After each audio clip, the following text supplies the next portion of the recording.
Objetivos da Frente Parlamentar Mista em Defesa da Previdência Social.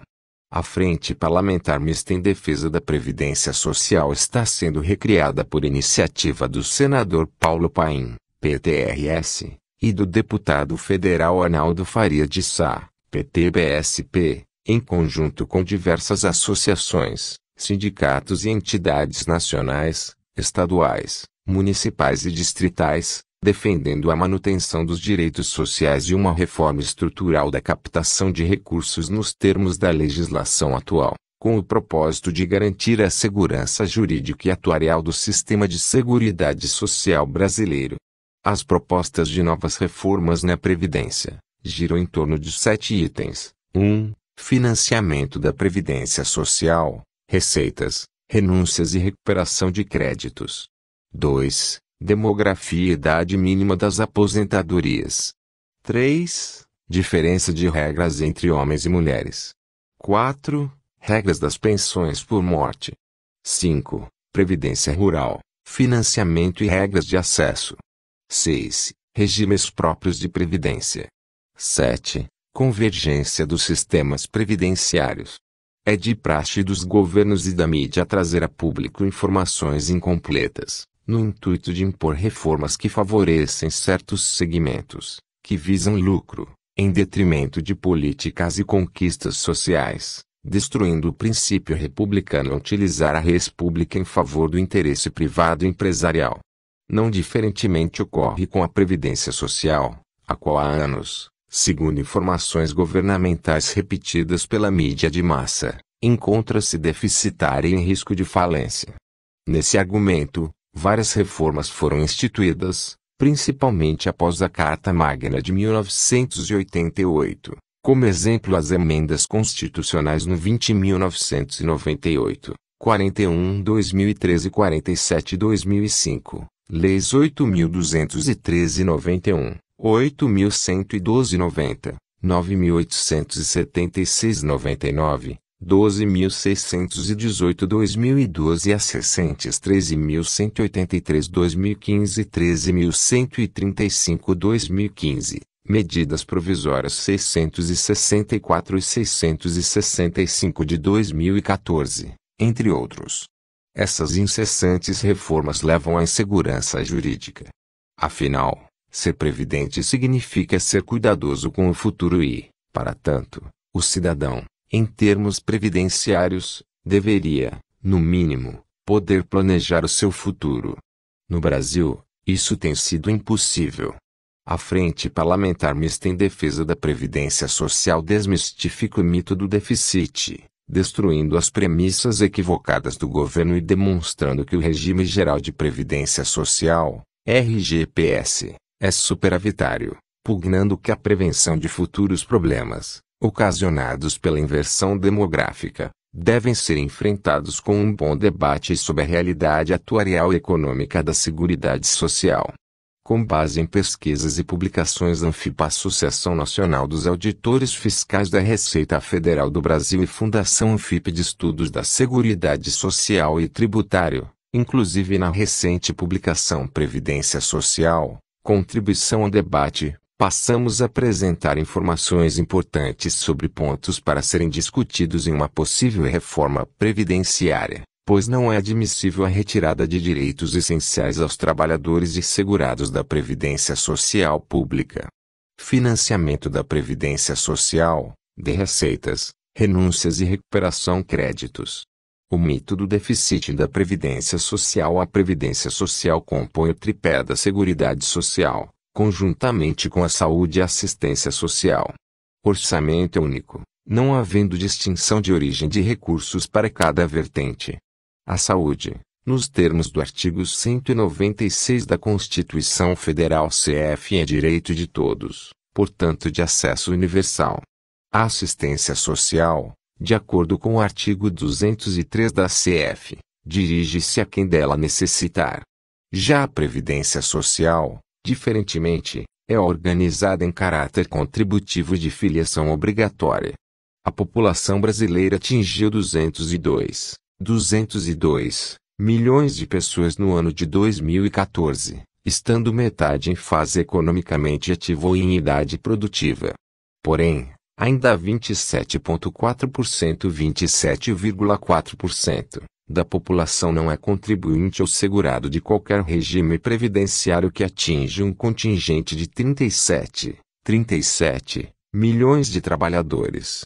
Encontram-se contribuindo para o Regime Geral de Previdência Social RGPS, aproximadamente 53 milhões de brasileiros, como se observa nesta tabela. Quantidade de contribuintes para o Regime Geral de Previdência Social 2013, total: 52.969.358 empregados.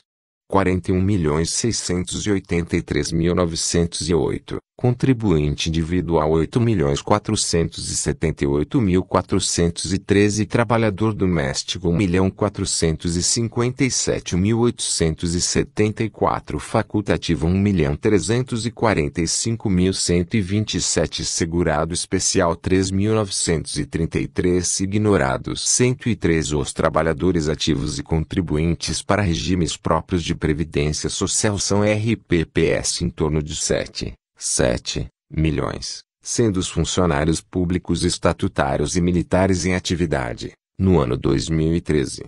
Assim, menos de 60% dos brasileiros economicamente ativos estão contribuindo ou são segurados em algum regime previdenciário, conforme quadro 1 do Boletim Estatístico da Previdência Social de dezembro/2015. Levando em consideração os dados de 2013, a seguir, dados populacionais 2013 discriminação total, população residente 201.467.084 urbana 170.785.618 rural 30.681.466 população economicamente ativa 103.401.464 ocupada 96.659.379 desocupada 6.742.085 população não economicamente ativa 69.731.130 população ocupada segundo posição no trabalho principal,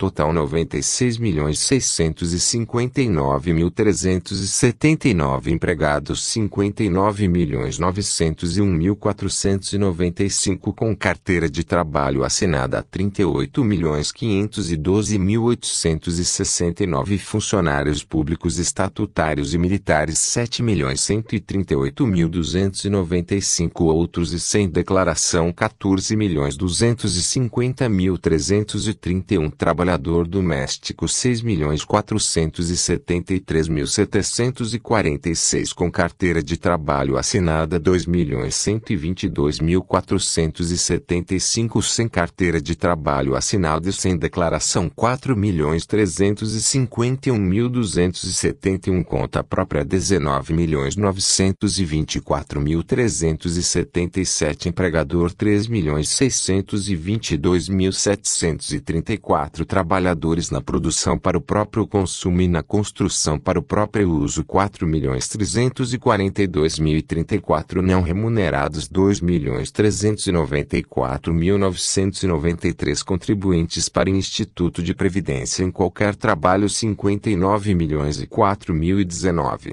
apesar de integrar um orçamento constantemente superavitário. O discurso daqueles que buscam desconstruir as justas conquistas dos trabalhadores brasileiros é o de que a previdência social é altamente deficitária, criando o mito do déficit, terrorismo social que assusta a população e põe em xeque a capacidade de governança e administração do Estado. O orçamento da Seguridade Social apresenta sucessivos resultados superavitários, conforme pode ser observado na tabela a seguir. A necessidade de financiamento da Previdência Social é coberta com recursos oriundos de contribuições sociais que foram criadas para financiar a Seguridade Social. Ocorre que informação do governo e da mídia de massa é manipulada, ao passo que omitem que as receitas da Seguridade Social possuem outras fontes de financiamento, como os recursos arrecadados com a contribuição para o financiamento da Seguridade Social COFINS e a contribuição social sobre o lucro CSLL contribuição social sobre o lucro líquido. Esse erro tem gerado enorme prejuízo aos direitos sociais. Os defensores do déficit afirmam que o rombo da Previdência atingiu 85,8 bilhões de reais em 2015. Porém, esquecem, propositalmente, de considerar todas as receitas da Seguridade Social e de excluir as renúncias, isenções e desonerações fiscais, valores indevidamente extraídos do caixa da Seguridade Social para ser utilizado em outras atividades do governo. Os governos demonstram cálculo de déficit porque consideram apenas parte das contribuições sociais somente a arrecadação previdenciária direta urbana e rural, excluindo outras importantes fontes como COFINS, CSLL, PIS/PASEP, entre outras, e ignora as renúncias fiscais. Ademais, nada fala dos valores desviados pelo mecanismo da desvinculação das receitas da União DRU, em CSLL contribuição social sobre o lucro líquido recursos do orçamento da Seguridade Social para outros fins de interesse do Estado, tendo retirado da Seguridade Social $230,5 bilhões, de 2010 a 2014, conforme dados da Secretaria do Tesouro Nacional ST. O verdadeiro cálculo, que detalhadamente considera todas as receitas e despesas do sistema de seguridade social, formado pela saúde, assistência e previdência social, aponta que no ano de 2014, por exemplo, o superávit atingiu mais de 53 bilhões de reais. O malfadado déficit da Previdência Social nada mais é do que um mito, criado para esconder a responsabilidade do Estado por suas incessantes políticas de renúncias fiscais, desonerações e desvinculações de receitas, além de sua ineficiência na cobrança de dívidas ativas. Prejuízos causados pelas políticas de renúncias fiscais, desonerações e desvinculações de receitas. No ano de 2015, conforme informado pela tabela 4, os valores de renúncia foram responsáveis por aproximadamente 50% do pseudo-déficit previdenciário. Os valores das renúncias previdenciárias, nos últimos 5 anos, importaram em 145,1 bilhões de reais. Somente no ano de 2015, por exemplo, as perdas com as renúncias fiscais somam mais de 64 bilhões de reais e, em 2016, 56 bilhões. As renúncias, desonerações e desvinculações de receitas são cestas de bondades ao empresariado e à política estatal, e comprometem o financiamento dos benefícios da Seguridade Social, que normalmente são as vítimas das reformas previdenciárias. Os valores inscritos em dívida ativa são um porto seguro para sangrar ainda mais os recursos destinados ao custeio dos benefícios previdenciários dos cidadãos e trabalhadores brasileiros. A ineficácia da cobrança compromete ainda mais o caixa da Seguridade Social, colocando em risco os direitos sociais já conquistados. Na tabela 5 acima, verifica-se que em 2015 a União recuperou apenas 0,32% da dívida ativa. É urgente e necessário buscar a justiça fiscal, onde todos, de acordo com a sua capacidade contributiva, devem contribuir igualmente para o financiamento da Seguridade Social.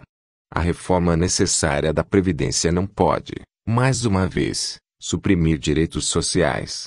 É urgente reforma na política fiscal, em busca da justiça social e na manutenção equânime do equilíbrio atuarial com o incentivo empresarial, porém sem atentar contra o direito daqueles que constroem o país.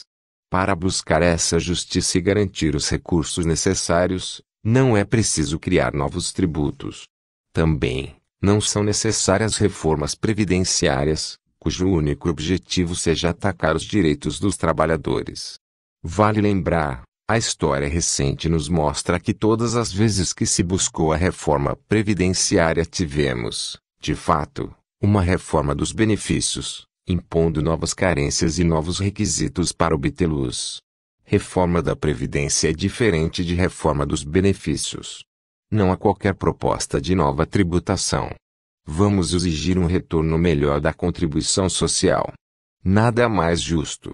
A conta dessa leniência para com os devedores da Seguridade Social, e com as renúncias e desonerações, não pode ser jogada nos ombros dos aposentados e pensionistas brasileiros. Para mais essa maquiagem, a sociedade brasileira precisa dizer um basta. Demografia brasileira. O aumento da população idosa, somado às saídas precoces do mercado de trabalho, por questões de saúde, dilatam a demanda por aposentadorias. Houve de 1998 até o primeiro semestre de 2006 um aumento de 30% no número de brasileiros que passaram a receber benefícios da Previdência, conforme dados do Anuário Estatístico do Ministério do Trabalho e Previdência Social. O Brasil possui cerca de 202.768.562 de habitantes, estimativa do Instituto Brasileiro de Geografia e Estatística IBGE, 2014, destacando-se como a quinta nação mais populosa do planeta. No Brasil, apesar de todas as carências sociais que se apresentam, a expectativa média de sobrevida estaria em 75,7 neste ano. O IBGE estima que, em menos de 5 décadas, ter-se-á um idoso para cada 4 brasileiros, e que a expectativa de vida passará de 74,8 para 81,2 anos em 2060. No processo de transição demográfica não só se reduz o peso relativo da população jovem e aumenta o dos idosos, mas, também, cresce a população em idade ativa. Entre 1950 e 2000 foram acrescentados 88 milhões de pessoas ao seu contingente populacional. Entre 2000 e 2050 ainda deverão ser somados a elas cerca de 54 milhões de pessoas. Este processo de mudanças no perfil da população brasileira, a redução no crescimento e o envelhecimento é chamado de transição demográfica. A tabela exemplifica esta situação. Conforme pesquisas e previsões pelo IBGE, com o passar do tempo, a população se torna mais exigente e demanda mais qualidade nos serviços que recebem. Assim, urgem revisões para a melhoria da educação, da saúde, do ambiente de trabalho, enfim, da qualidade de vida, todos assegurados por políticas justas de seguridade social, razão pela qual políticas de restrição, extinção de direitos não têm mais espaço. O envelhecimento da população deve ser acompanhado pela melhoria das condições de vida da população, com aposentadorias dignas, melhor gestão dos recursos do sistema e maior fiscalização por parte do Estado quanto aos riscos sociais. Bem-estar e justiça social, objetivos da ordem social brasileira, conforme dispõe o artigo 193 da Constituição Federal. Devem ser o norte de qualquer alteração na legislação previdenciária. Idade mínima. O principal motivo da atual proposta de reforma tem como pano de fundo a ideia de que a Previdência é deficitária, mito este que já foi devidamente desvendado e desmistificado, mostrando a falácia dessas argumentações. A discussão da idade mínima é presente no cenário político desde os anos 1990. Quando ao mesmo tempo em que o ex-presidente Fernando Collor encaminhava ou aprovava os projetos de lei que regulamentavam os direitos da Constituição, encaminhava uma série de projetos com propostas de reforma na área previdenciária, da saúde e outras. Esta questão não é pacífica e nem de fácil análise. Outro ponto crucial é a expectativa de vida no Brasil, que está aumentando a ponto de, em um futuro breve, segundo o IBGE, um segurado passar mais tempo aposentado do que na ativa, seguida da inversão da pirâmide demográfica, apontando que no futuro o Brasil contará com mais beneficiários do que contribuintes. Porém, a instituição de uma idade mínima geraria uma disparidade social e regional de acesso ao direito, porquanto em um país absolutamente desigual, seria prejudicial àqueles que começam a trabalhar cedo, colocando-os em desvantagem social e econômica. A provável consequência dessa medida será o atraso do ingresso no mercado de trabalho. Jovens ingressarão mais tarde no mercado de trabalho e trabalharão o mínimo necessário para a obtenção do benefício. Essa realidade se tornará ainda mais presente dentre os trabalhadores autônomos e empresários. Na prática, O Estado acabará arrecadando menos, já que provavelmente a opção da população será aposentar apenas pela idade, vertendo-se um mínimo de contribuição para o sistema. As questões relacionadas às reformas da Previdência revelam problemas de ordem econômica, e não somente sociais. A ausência de crescimento do PIB, o desemprego, a insegurança jurídica e a consequente desmotivação e descrédito social no investimento na Previdência Pública, as desvinculações de receitas, isenções, renúncias e ineficiência da cobrança de dívidas geram, como consequência, a redução na arrecadação, colocando em risco o sistema previdenciário brasileiro. Na prática, já existe idade mínima, a qual já vem aumentando gradativamente ao longo dos anos. As reformas estabelecidas pelas leis 9.879 e 99, com inserção do fator previdenciário, bem como a recente 13.183/2015, com inclusão da regra 85-95 progressiva, o sistema previdenciário brasileiro já passou a ter a inserção da idade mínima de forma tácita, limitando o acesso ao benefício, 85-95-90-100, ou a redução drástica da renda mensal para aqueles que querem aposentar-se mais cedo, fator previdenciário. Ainda pela regra da Lei de Custeio, 8.212/91, aquele aposentado precoce que retornou ao mercado de trabalho tem o dever de continuar contribuindo para o sistema, mesmo que nenhum outro direito lhe seja assegurado. Com a tese da desaposentação e sua aceitação majoritária nos tribunais, e objeto do projeto de lei 172/2014, senador Paulo Paim, o aposentado pode passar a ter a opção de acesso ao direito previdenciário sem deixar de contribuir para o sistema de seguridade social.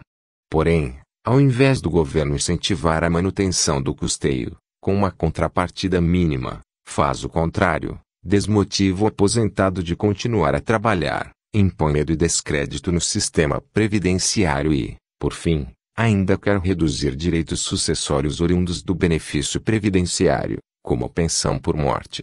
Diferença de regras homens e mulheres. A discussão sobre igualdades e especificidades de tratamento entre os sexos, para efeitos da Seguridade Social, tem sido um tema de discussão relativamente recente. Questões como as diferenças biológicas e socioculturais, que se refletem no mercado de trabalho, na estrutura familiar e no nível de escolaridade, são persistentes em nível mundial.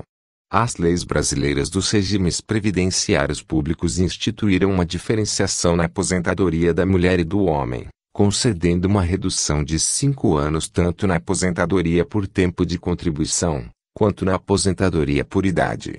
Como fundamento para tanto, estudos comprovam que a mulher, além da natural dupla jornada de trabalho, ainda está inserida no mercado em ocupações mais precárias, com maior informalidade, menor remuneração, maior rotatividade, entre outros aspectos. Estas características se refletem ao longo da vida laboral da mulher trabalhadora em sua qualidade de vida, seja em seu período produtivo, seja em período de inatividade. Entre as discussões da atual modificação nas regras para a aposentadoria do Regime Geral da Previdência Social RGPS, há manifestações contrárias e a favor a diferença de idade de 5 anos entre homens e mulheres para requerer aposentadoria. Uns defendem que a idade para a aposentadoria deveria ser igual, por tratar-se de uma questão de igualdade de direitos. Outro grupo, mais extremista, já argumenta que as mulheres deveriam se aposentar após os homens, tendo em vista que possuem 7 anos a mais de expectativa de vida. Embora questões biológicas contribuam para as mulheres viverem mais, isso ocorre, principalmente, porque, em média, elas se expõem menos a riscos de morte, envolvem-se menos em violências, participam menos de acidentes de trânsito, fumam menos, consomem menos bebidas alcoólicas e possuem uma preocupação maior com cuidados de sua saúde. Conforme o Ministério da Saúde, somente em 2013, no Brasil, morreram 33.787 homens frente a 6.912 mulheres de 5 a 74 anos em acidentes de transporte, uma diferença de 4,9 vezes. Se verificarmos somente a causa agressões, a diferença é ainda maior, de 11,4 vezes, 50.435 mortes masculinas contra 4.441 femininas. Dentre as pessoas com 18 anos ou mais, 14,4% dos homens fumavam, frente a 8,6% das mulheres. À vista disso, se os homens se expusessem menos a situações de perigo e cuidassem mais de sua saúde, teriam sua expectativa de vida mais próxima das mulheres. Em relação ao grupo que reivindica a igualdade de direitos, é preciso refletir sobre o que orientou os legisladores na definição de idades diferenciadas para a aposentadoria. A Constituição Federal não especifica a razão para a diferença, mas a publicação Os Direitos das Mulheres na Legislação Brasileira Pós-Constituinte, editada pela Secretaria Especial de Políticas para as Mulheres, em 2006, afirma que a diferença se justifica porque as tarefas domésticas e o cuidado das crianças ainda recaem sobre elas, provocando a dupla jornada. Trata-se de um argumento convincente. Não podemos desconsiderar a exposição da mulher aos afazeres domésticos por questões culturais. Porém, conforme os papéis se modificam, essa diferença também poderia sofrer alterações. Segundo os censos demográficos do IBGE, a evolução da estrutura populacional dos idosos revela que não só as mulheres são maioria na população, como tem havido uma feminização da velhice. Observa-se uma tendência de aumento da proporção de mulheres entre os idosos, uma vez que a expectativa de vida ao nascer das mulheres é superior à dos homens. A projeção para 2020 é que as mulheres cheguem a 79,8 anos e os homens 72,5 anos. Mas há estudos que indicam que a expectativa de vida saudável das mulheres é igual à dos homens, ou seja, elas vivem mais, mas com sua saúde comprometida. Segundo a Pesquisa Nacional por Amostra de Domicílios PNAD, além de as mulheres estarem tendo cada vez menos filhos, a taxa de fecundidade brasileira decaiu de 2,73 para 1,77 de 1992 a 2013. O percentual de homens que trabalhavam e participavam dos afazeres domésticos aumentou de 35,8% para 47,7% no período, enquanto as mulheres se mantiveram em aproximadamente 90%. De acordo com dados nas pesquisas do IBGE, a remuneração das mulheres de qualquer nível de instrução continua inferior à dos homens, sendo ainda maior a diferenciação quanto maior a escolaridade de ambos os sexos, comprovando que as condições de trabalho e remuneração das mulheres são inferiores às dos homens. Caso um dia se alcance a igualdade de participação no lar, na remuneração e nas condições de trabalho, poderia ser estudada a alteração na idade para a aposentadoria das mulheres. Devido a essa dinâmica, alguns países que adotavam a distinção vêm gradualmente eliminando-a, como a Itália e o Reino Unido, além de outros que não a adotam, o que é mais comum entre os desenvolvidos, inclusive por garantirem maior equivalência nas remunerações e condições de trabalho para ambos os sexos. Uma proposta de reforma progressiva, que poderia se adequar à realidade brasileira, seria o modelo eslovaco e tcheco, onde a idade para a aposentadoria das mulheres depende do número de filhos criados ao longo da vida. Aquelas que não possuem filhos se aposentam com uma idade um pouco inferior à dos homens, pois, nesse caso, o efeito da dupla jornada é menos acentuado. Porém, com o aumento do número de filhos, a idade para a aposentadoria das mulheres se reduz. Isso beneficia inclusive as de baixa renda que possuem mais filhos, visto que têm menos recursos para enfrentar a dupla jornada. Outra proposta seria o deferimento do auxílio paternidade, não coincidente, necessariamente, com o auxílio maternidade, induzindo a sociedade a dividir as tarefas do lar na família. Trata-se de um problema que, por maiores que tenham sido as transformações sociais ligadas ao aumento da presença feminina no mercado de trabalho, nenhuma sociedade conseguiu ainda resolver a contento. Logo, uma discussão ampla e geral é necessária, visando encontrar a forma legal mais equânime e adequada à realidade brasileira, considerando as diferenças remuneratórias, prospecções demográficas e sociais futuras da nação. Modificação das regras pensões por morte. O governo, em recente tentativa de alteração legislativa, editou a MP 664/2015, pregando o discurso do déficit das simulações e fraudes em uniões estáveis, que promovem distorções ao sistema de proteção social. A MP alterava drasticamente as regras da pensão por morte no RGPS e RPPS, propondo 1. Desvinculação do salário mínimo, 2. Redução da renda mensal para 50% mais 10% por dependente, e 3. Prazo de pagamento da pensão de acordo com a idade do beneficiário. O Congresso Nacional converteu a referida MP na Lei 3.135/2015, estabelecendo apenas o prazo de pagamento das pensões, cuja variável eleita foi a idade da viúva beneficiária. O governo também tentou desvincular o pagamento dos benefícios ao salário mínimo, o qual está muito aquém de garantir proteção mínima ou responder às necessidades básicas. Porém, esta proposta também foi rechaçada pelo Congresso Nacional. Os requisitos da pensão para o cônjuge ou companheiro foram alterados. A carência antes inexistente para qualquer tipo de dependente, agora, para cônjuge, companheiro é estabelecida em 18 meses de prévia contribuição do segurado falecido, além de 2 anos de casamento ou união estável, exceto se o falecimento se der por acidente de qualquer natureza ou doença do trabalho. O tempo de pagamento do benefício também foi alterado, obedecendo à regra progressiva de acordo com a idade do pensionista, indo de 3 anos de percepção do benefício até o vitalício, quando o dependente do segurado possuir mais de 44 anos de idade. Estabelecida a pensão de 4 meses, para casamento ou união estável inferior a 2 anos ou com menos de 18 contribuições mensais. O alegado percentual excessivo, hoje correspondente a 100% do valor devido ao segurado ou ao salário de benefício a ele devido, não leva em conta os próprios dados do Anuário Estatístico ou expressão mensal média dos benefícios do RGPS, cuja renda é atribuída em R$1,12.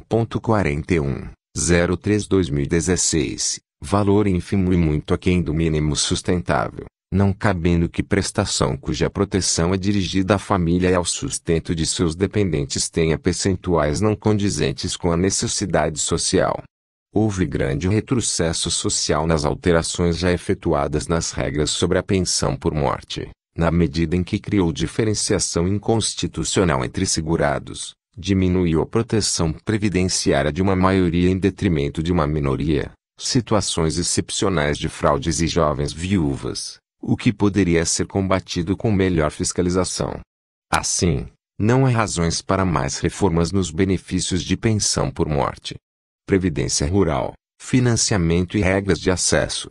A Previdência Social existe no Brasil há 92 anos, em razão da Lei Eloy Chaves. Nesse período, quase metade da população habitava no meio rural.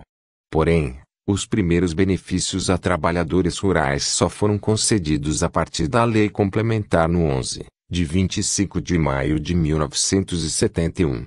Entretanto, no sistema previdenciário em sentido estrito, essa categoria foi incluída tardiamente com a Lei 8.213/91, com a criação da figura do segurado especial, quando a população residente no meio rural já havia reduzido para 22%. A exposição de motivos da Lei 8.213/91 conferiu a condição de segurado trabalhador aos agricultores familiares e pescadores artesanais, reconhecendo a contribuição para o país. Porém, ainda persistem e resistem preconceitos contra essa respeitada classe laboral, de tal forma que a inserção no plano de benefícios é tida como uma benesse do sistema, e não um direito socialmente conquistado pelo trabalho árduo no campo, que alimenta a cidade. Indubitavelmente, a inclusão dos trabalhadores rurais, embora tardia, busca recuperar uma dívida histórica, posto que a Previdência foi se aproximando da população rural na medida em que esta migrava para o meio urbano. As estatísticas confirmam que a evolução do êxodo rural teve, dentre outras causas, a de inexistir proteção previdenciária. Com a edição da recente Lei 11.718/08, Aproximou-se o conceito de segurado especial, pela lei previdenciária, do conceito de agricultor familiar, da Lei 11.326/06, que institucionalizou políticas públicas para o setor. É possível concluir que, ao contrário do que muitos ainda pensam e defendem, os trabalhadores rurais contribuem para a Previdência Social e o fazem desde 1971. Portanto, não se trata de benefício sem contribuição, trata-se apenas de sistema contributivo diferenciado, moldado à realidade dos segurados especiais, ou seja, a contribuição incide sobre o que e quando produzem. A Constituição Federal estabeleceu a fonte de custeio dos benefícios rurais nas contribuições sociais, tendo em vista as limitações contributivas. De outra forma, estes trabalhadores não teriam condições de se manter nas lides campesinas, em razão da baixa rentabilidade do ofício, que é fonte para a produção dos alimentos integrantes da cesta básica, alcançando mais de 70% deste fornecimento.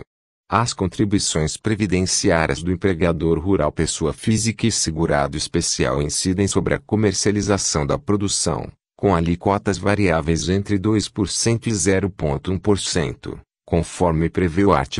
25 da Lei 8.212/91. Porém, diante da dificuldade na fiscalização, como também das discussões judiciais sobre a legislação de custeio, ainda se mantém a insegurança e a baixa arrecadação desta fonte de recursos para a Seguridade Social. Ainda é preciso avançar, na prática, para que se promova a completa integração dos agricultores familiares e pescadores artesanais como sujeitos de direitos em atendimento aos preceitos constitucionais e legais, comparado às grandes contribuições que o lavor deles produz na economia e na sociedade como um todo. A principal causa das propostas de reforma é a informação de que as contribuições rurais não cobrem o financiamento dos benefícios. A Constituição Cidadã igualizou os segurados urbanos e rurais, para fins da Seguridade Social e, diante da nova matriz contributiva, impôs ao sistema a função social protegida, distribuindo as receitas. Os programas destinados à proteção do trabalhador rural merecem tempo para que possam ter financiamento direto e equilíbrio. Invariavelmente, sempre que se comenta o déficit da Previdência Social, ressurge o debate em torno do prejuízo causado pelos trabalhadores rurais.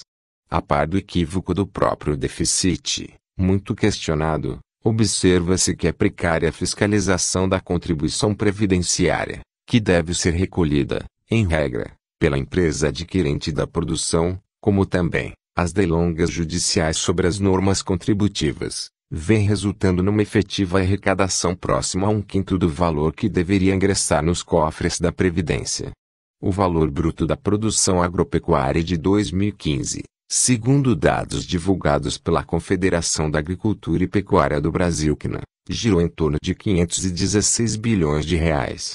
Em contrapartida, diante das renúncias, imunidades, desonerações e baixa fiscalização, em 2014 as contribuições previdenciárias à Seguridade Social somaram apenas 7 bilhões de reais, enquanto os pagamentos de benefícios rurais demandam o valor de 98 bilhões de reais por ano, em média.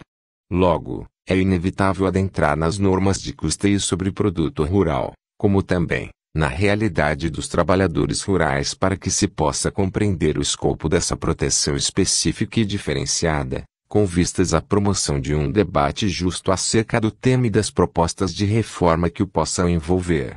Aposentadoria especial e perícia médica. A aposentadoria especial é um benefício devido ao segurado que tiver laborado durante toda a jornada de trabalho, de forma não ocasional nem intermitente, em locais considerados nocivos à sua saúde ou à sua integridade física ou mental. Para sua implementação faz-se necessária a avaliação médica pericial.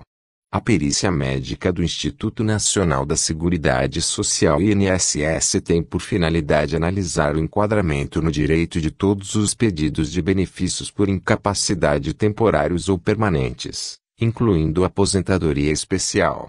Além disso, médicos do INSS realizam perícias para 8 ministérios diversos em um total de 14 milhões de exames médicos periciais anuais, que custam ao governo cerca de 130 bilhões de reais anuais em benefícios ou auxílios por incapacidade. Desse valor o INSS gasta, por problemas graves de gestão, cerca de 70 bilhões de reais anuais sem fazer perícia médica. Isso só evidencia a importância da perícia como necessidade da União em ter um serviço de perícia médica público, único, independente e eficiente. No campo da aposentadoria especial, as recentes reformas restringiram direitos ao tornar mais difícil o enquadramento por exposição a agentes de risco. É necessário rediscutir esse enquadramento em regras mais realistas para melhor proteger o trabalhador. Atualmente os beneficiários da aposentadoria especial são apenas o segurado empregado, o trabalhador avulso e o contribuinte individual em alguns casos. A regra acima consubstanciada representa flagrante violação ao princípio da isonomia por restringir a concessão da aposentadoria especial apenas a 3 categorias de segurados do RGPS. É necessário mudar essa regra e permitir a todas as categorias de filiados do RGPS a possibilidade de se enquadrarem na aposentadoria especial, quando for o caso, pois há um vasto grupo de trabalhadores não subordinados que, devido à sua profissão, submetem-se ao trabalho sob condições especiais. Regimes próprios de previdência ou os regimes de previdência dos servidores públicos foram criados como uma extensão da política de pessoal do Estado, posto que as aposentadorias eram pagas pelo próprio Tesouro dos entes federados. Entretanto, o servidor poderia se submeter a infortúnios que o impediam de chegar à aposentadoria e assim ficar desprovido da proteção estatal. Neste sentido, a proteção social dos servidores públicos foi inserida no ordenamento jurídico brasileiro pela Constituição de 1891, sendo posteriormente evoluída por todas as constituições, que somente tratavam de contribuições para o Regime Geral de Previdência Social RGPS, silenciando sobre contribuições para regimes de previdência próprios do servidor público. Até então, somente algumas carreiras de servidores de nível superior, amparadas por estatutos, estavam protegidas por aposentadoria do poder público, sendo que a maioria parte dos servidores, principalmente das autarquias e fundações públicas, estava sujeita ao RGPS, em condições análogas à consolidação das leis do trabalho CLT. A Constituição de 1988 inaugurou uma nova fase nas relações de trabalho dos servidores com o poder público, ao estabelecer a instituição do regime jurídico único RJU e os planos de carreira para os servidores da administração pública direta, autárquica e fundacional, no âmbito da competência da União, dos Estados do Distrito Federal e dos municípios, art. 39. O regime jurídico único RJU, instituído pela C.F. de 1988, não significou a criação de regimes próprios de previdência. Foram mantidas as previsões de reajuste das aposentadorias na mesma proporção e na mesma data de reajuste dos servidores em atividade, inclusive quando decorrente de transformação ou reclassificação do cargo ou função. Também foi mantido o cômputo integral do tempo de serviço público federal, estadual ou municipal para os efeitos de aposentadoria e disponibilidade. Estabelecida a competência concorrente dos Estados, do Distrito Federal e dos municípios para legislar em matéria de previdência e a competência para instituir contribuições para sistemas de previdência dos servidores, a Lei no 9.717, de 27 de novembro de 1998, dispôs sobre regras gerais para a organização e o funcionamento dos regimes próprios de previdência social RPPS dos servidores públicos da União, dos Estados, do Distrito Federal e dos municípios, dos militares dos Estados e do Distrito Federal. A referida lei, com alterações posteriores, estabeleceu que os RPPS serão organizados com base em normas gerais de contabilidade e atuária, de modo a garantir o seu equilíbrio financeiro e atuarial. Uma vez estabelecidas as normas gerais para se instituírem regimes próprios, a emenda constitucional no 16 de dezembro de 1988 inaugurou uma nova era para a Previdência Social, principalmente para os servidores públicos, vez que fez incluir no texto constitucional, pela primeira vez, A previsão e organização da previdência complementar, bem como o limite mínimo de idade conjugado com o tempo mínimo de contribuição, prevendo critérios que preservassem o equilíbrio financeiro e atuarial, e exigir tempo de contribuição em vez de tempo de serviço, extinguindo o chamado tempo fictício. Logo em seguida, a Emenda Constitucional e Grau-Celsius. No 41, que passou a vigorar a partir de 31 de dezembro de 2003, trouxe novas e profundas alterações na Previdência dos servidores, inclusive alterando as regras da Emenda Constitucional no 20.998, ampliando as exigências de acesso ao direito, pois além do aumento do tempo de permanência no serviço público, que passou de 10 para 20 anos, foram introduzidas as seguintes inovações. 1. Extinção da paridade entre ativos e inativos, para as novas aposentadorias, regra permanente. 2.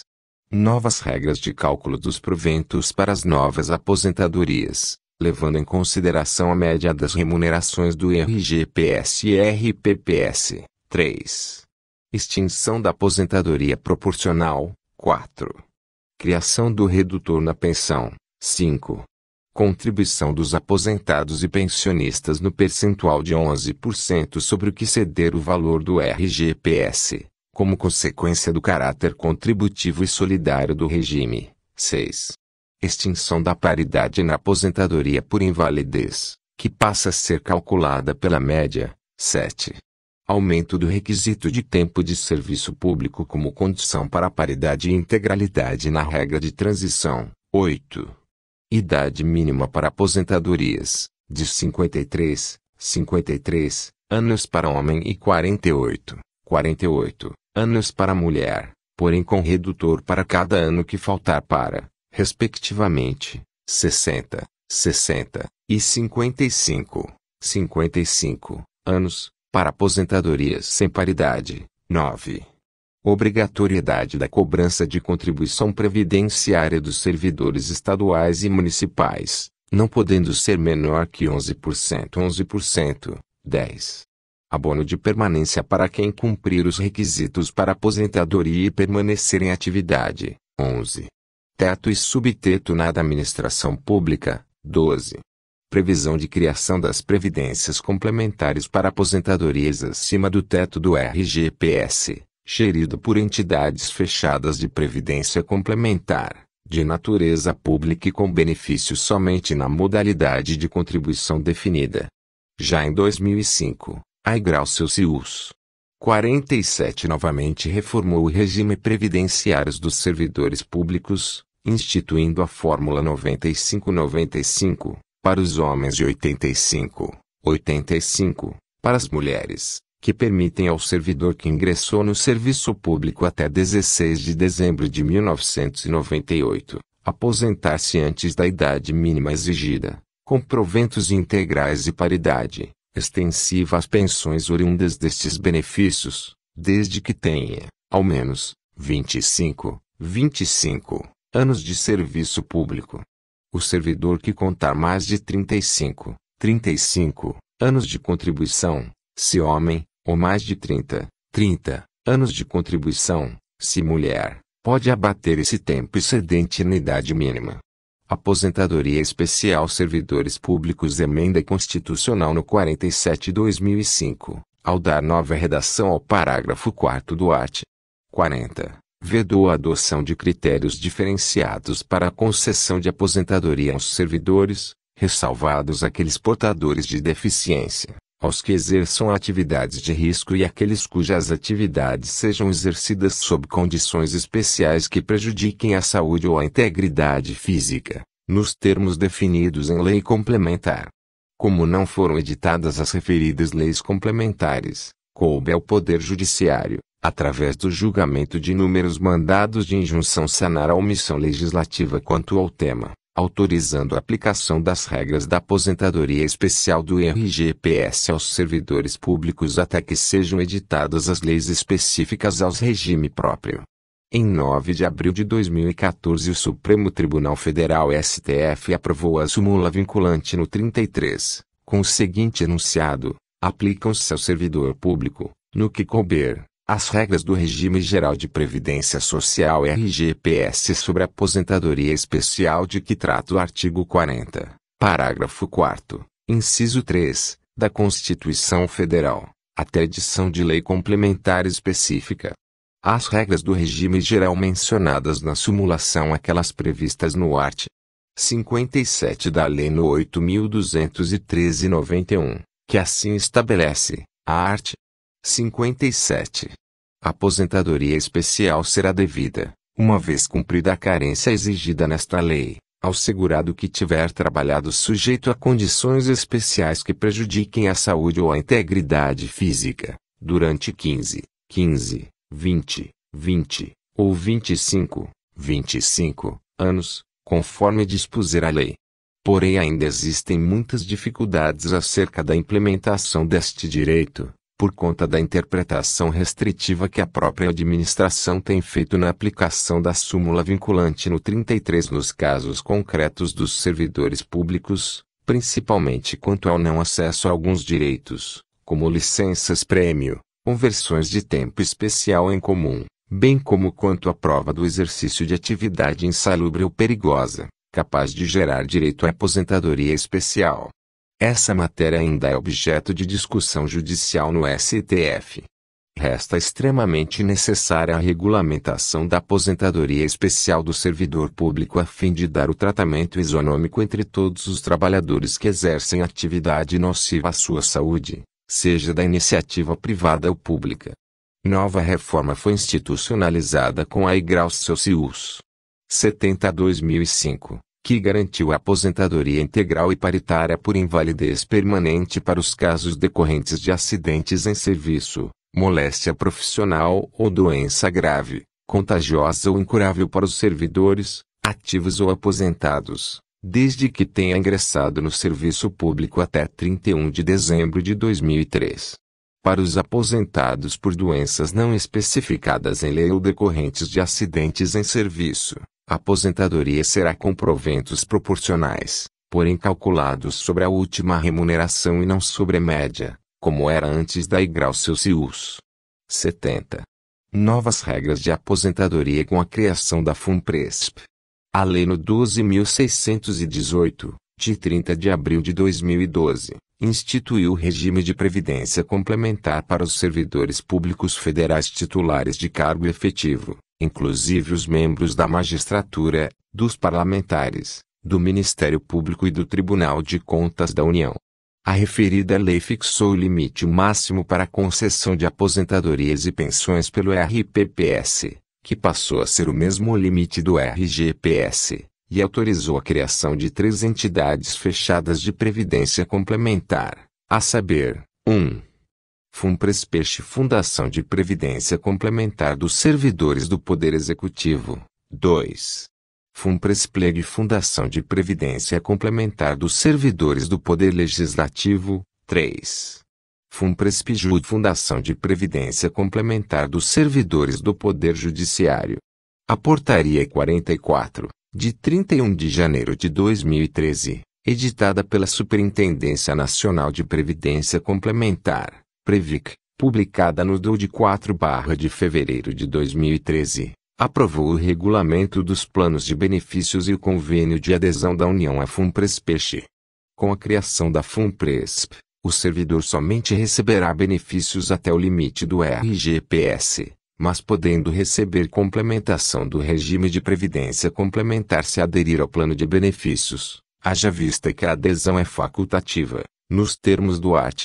202 da Constituição Federal, muito embora tenha sido instituída a filiação automática pela Lei no 13.183/2015. Até o limite do RGPS, o servidor recolherá 11%, e o órgão de trabalho, 22%. A partir deste limite, o servidor pode aderir ao plano da FUNPRESP, escolhendo uma das alíquotas para recolhimento, variáveis entre 7,5%, 8% ou 8,5%, que será a mesma alíquota de contribuição do órgão de trabalho. Com esse novo regramento, percebe-se uma convergência quase geral entre os regimes próprios de previdência social e o regime geral de previdência social (GPS). Mas, alguns critérios ainda devem ser melhor discutidos. Convergência sistemas previdenciários.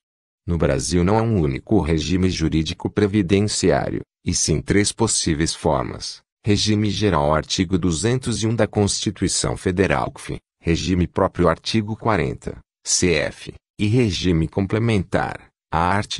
202, CF. Dentre as propostas de reforma, a convergência de regimes previdenciários dos trabalhadores filiados ao RGPS com os servidores públicos filiados aos RPPS tem sido objeto de muitas discussões e debates. Porém, diversos pontos devem ser esclarecidos, tais como: a. Financiamento, b. Benefícios e beneficiários a serem cobertos, c. O valor dos benefícios, d. Condições de elegibilidade. Quanto ao financiamento, o Regime Geral de Previdência Social RGPS, desde o seu nascimento, é contributivo e solidário, contando com contribuição do empregador, do trabalhador e do Estado. A Constituinte de 1988, ao instituir a Seguridade Social, incluindo a Previdência entre as suas áreas de abrangência, não se esqueceu das diversas fontes de financiamento do sistema. Quanto aos servidores públicos, a Constituição de 1988 estabeleceu o regime jurídico único, mas silenciou quanto à Seguridade Social do servidor. Coube à Lei no 8.112/90 dispor sobre o regime jurídico dos servidores públicos civis da União, das autarquias e das fundações públicas federais e seu plano de seguridade, cujo custeio ocorreria com o produto da arrecadação das contribuições obrigatórias dos servidores dos três poderes da União, das autarquias e das fundações públicas. As contribuições do servidor seriam fixadas em lei, sendo diferenciadas em função da remuneração mensal, bem como por órgãos e entidades, variando de 8% a 12%. A partir de 1998, passaram a ter alíquota única de 11%. A mesma lei estabeleceu que o custeio da aposentadoria seria de responsabilidade do Tesouro, situação que durou pouco tempo. Tal forma de contribuição previdenciária gerou diferenciação entre os regimes de previdência, porquanto no RGPS as contribuições variavam de 8% a 11%, sujeitando-se ao limite do teto, 2016 R$ 5,18 9,82. De outro lado, nos regimes próprios de previdência dos servidores RPPS não havia limite de teto de contribuição, fazendo com que assim incidisse sobre a totalidade dos proventos, quando em atividade. As alíquotas patronais estão fixadas em 22% para os RPPS, enquanto no RGPS variam de 21% a 23%, dependendo do grau de risco da atividade econômica da empresa. Em relação aos benefícios, estes são basicamente os mesmos, em vias de regra geral, alterando alguns requisitos para jubilação. Quanto ao valor a ser pago e a fórmula de cálculo, cada regime possui, de acordo com o tempo, uma sistemática diferente. Enquanto no RGPS os benefícios são limitados ao teto de R$ 5,18 9,82, no RPPS os proventos e contribuições serão limitados ao teto constitucional, levando por base os proventos de ministros do STF. Acerca das condições de elegibilidade, a partir de 1998, emenda constitucional no 20, nos RPPS, as aposentadorias somente seriam concedidas se cumpridos os requisitos de idade, 60 anos de idade e 35 de contribuição, se homem, e 55 anos de idade e 30 de contribuição, se mulher, enquanto no RGPS ainda poderiam ser calculadas com base no tempo de contribuição de 35 anos, se homem, e 30, se mulher, embora com a aplicação do fator previdenciário, que acaba conjugando idade com tempo de contribuição e reduzindo drasticamente a renda mensal dos benefícios por tempo de contribuição. No RGPS, após a Lei 13.183/2015, pode-se não aplicar o fator previdenciário, caso a opção seja pela regra 85-95 progressiva, que atingirá 90-100 em 2027. A partir da emenda constitucional no 41/2003, os regimes de previdência se convergiram ainda mais, com a previsão de limite das aposentadorias ao teto do RGPS, R$ 5,18 9,82, após a criação de regime de previdência complementar. Esta já é a situação dos servidores federais admitidos a partir de 4 de fevereiro de 2013, com a criação da FUNPRESP. Para os servidores públicos, as pensões por morte, que após a emenda 41/2003 já se limitavam ao teto do RGPS mais 70% da remuneração ou provento que superasse tal valor, agora se limitam também às regras estabelecidas para o RGPS, nos termos da Lei no 13.135/2015, com exigências diferenciadas por tipo de dependente.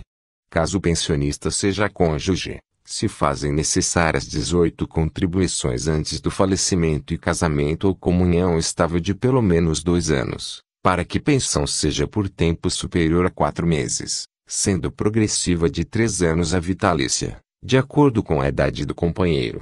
No RGPS o valor da pensão por morte, que é de 100% do salário de benefício, não foi alterado pela Lei no 13.135/2015. Mais uma vez se faz necessária a ênfase no aspecto histórico da falta de contribuição existente inclusive pelo empregador, Estado, que passou a contribuir para o regime próprio tardiamente. A redução de direitos dos servidores públicos apenas precariza ainda mais a proteção dos riscos sociais.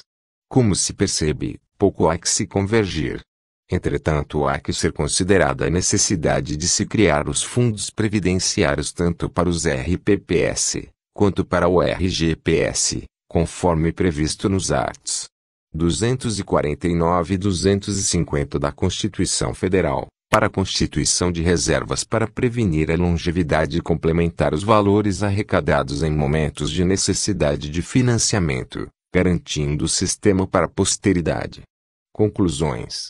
A nossa Constituição Cidadã introduziu o conceito de Seguridade Social abrangendo saúde, previdência e assistência social, ou seja, uma rede de proteção do risco social, sendo nossa primeira experiência de reconhecimento universal de direitos sociais inerentes à cidadania. O regime previdenciário é limitado no âmbito subjetivo, pois protege sujeitos específicos que colaboram diretamente, através de contribuição, para o financiamento da Previdência Social. Conforme dados do Boletim Estatístico da Previdência Social, de dezembro/2015, menos de 60% dos brasileiros economicamente ativos estão contribuindo ou são segurados em algum regime previdenciário, o que corrobora a tese de que o mito do déficit e as incessantes reformas levam à insegurança jurídica, não permitindo ao cidadão ser previdente e poder planejar o seu futuro, o que gera uma consequência catastrófica, a desmotivação no investimento em razão da descredibilidade social do sistema público previdenciário. Pelo estudo elaborado pela Frente Parlamentar Mista em Defesa da Previdência Social, conclui-se que, antes de se proceder às reformas nas regras dos benefícios, se impõe revisão do financiamento da Seguridade Social, especialmente quanto à desoneração da folha de pagamento sem o correspondente repasse dos recursos da contribuição substitutiva. 1. Revisão das renúncias e desonerações fiscais. 2. Revisão da DRU, para que não incida sobre nenhuma das contribuições sociais. 3. Revisão do modelo administrativo judicial de cobrança de dívidas ativas de contribuições previdenciárias. Ainda, apurou-se que, dentre as propostas de reforma, cabe considerar: 1. O déficit da Previdência é um mito e é responsável. 2. A Seguridade Social é superavitária. 3. A idade mínima já existe, tacitamente, em ambos os sistemas de previdência pública, fator previdenciário Fórmula 85-95-90-100. 4. O país ainda não está socialmente preparado para a igualdade de condições previdenciárias entre homens e mulheres, Havendo outras políticas públicas preliminares para adequação da realidade social, inclusive implantação efetiva de similaridade na remuneração e nas condições de trabalho para ambos os sexos. 5. As recentes alterações nos benefícios de pensão por morte buscaram resguardar as alegadas necessidades de equilíbrio atuarial e respaldo social, de acordo com as prospecções futuras, não havendo necessidade de novas reformas que reduzam ainda mais a proteção social. 6. As aposentadorias especiais aos agricultores familiares e pescadores ainda resgatam a dívida social brasileira com essa categoria profissional, não havendo espaço para uma reforma brusca quanto ao financiamento e tempo para aposentadoria, mas sim gradual. 7. Os regimes próprios de previdência dos servidores públicos já foram exaustivamente reformados. A criação da FUNPRESP, com o resguardo do direito adquirido, já convergiu os dois regimes previdenciários públicos. 8. Os regimes previdenciários constitucionais RGPS e RPPS já estão, tacitamente, convergidos, apenas ainda não disputando o mesmo caixa de receitas, o que demandará grande discussão sobre o tema. As reformas com objetivos de proteção atuarial futura devem atingir, apenas, as gerações futuras, de forma lenta, gradual e juridicamente segura, sem alterações incidentais constantes, preservando o direito às regras atuais e quem por elas se programou, garantindo a segurança jurídica e a credibilidade do sistema. O malfadado déficit da Previdência Social nada mais é do que uma falácia, criada para esconder a responsabilidade do Estado por suas incessantes políticas de renúncias fiscais, desonerações e desvinculações de receitas, além de sua ineficiência na cobrança de dívidas ativas. A conta dessa leniência para com os devedores da Seguridade Social, e com as renúncias e desonerações, não pode ser jogada nos ombros dos aposentados e pensionistas brasileiros. Para mais essa maquiagem, a sociedade brasileira precisa dizer um basta.